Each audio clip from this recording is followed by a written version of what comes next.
Haitutan ni farasi wa Osman Bey. Nadhani watu wengi ambao tunafuatilia series ya Kululus Osman tunafahamu historia ya Haitutan pamoja na Osman Bey. Lakini pia kuna huyu ambaye anafahamika kwa jina la Haraja. Haraja ni farasi wa Bara Atun.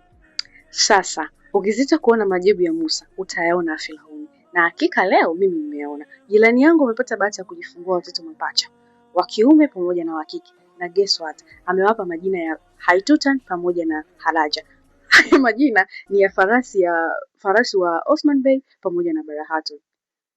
Kwangu haijawahi ku make sense. Na mpaka unaona mdau nimesimama hapa bado hai make sense kwa sababu ndipo nimetoka huko kwenye hiyo shughuli ambapo kulikuwa na dua fupi ilikuwa inafanyika siku ya leo kwa ajili ya kuwapa watoto majina. Na hayo ndio majina ambayo yalichaguliwa. Yani sio kama ninacheka ninafurahia, lakini kwamba yani sikutegemea. Haraja na Haitutan walikuwa ni farasi wa Osman Bey na Bara Atun. Kwa nini kufikiria kuwapa majina halisi ya Osman Bey na Bara badala ya kuwapa majina ambayo ni farasi walikuwa wanatumika? Kwa maongezi yake anasema kwamba Osman ni jina ambalo Tanzania lipo mara nyingi, lakini Haitutan ni unique sana, uweze kulipata mahali popote. Lakini kule kulikuwa kuna majina mengi sana ya wasanii wa kiume kwenye ile series ya Kululus Osman. Kulikuwa na Holland, kulikuwa na Boran, kulikuwa na Haradin, kulikuwa na Jakutai. Kwa nini asingechagua hayo majina?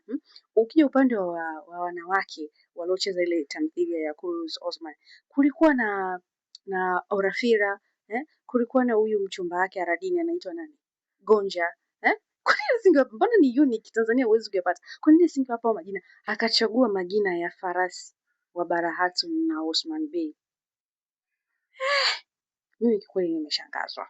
Hii story imenishangaza. Kwenye comment section, nyinyi kwa upande wenu mnaona huu ni ushabiki au ni swala la upuuzi? Na mnamshauri vipi huyu mwanaume, baba wao watoto mapacha, ambao halikubali watoto wake waitwe majina ya farasi Haitutan pamoja na Haraja?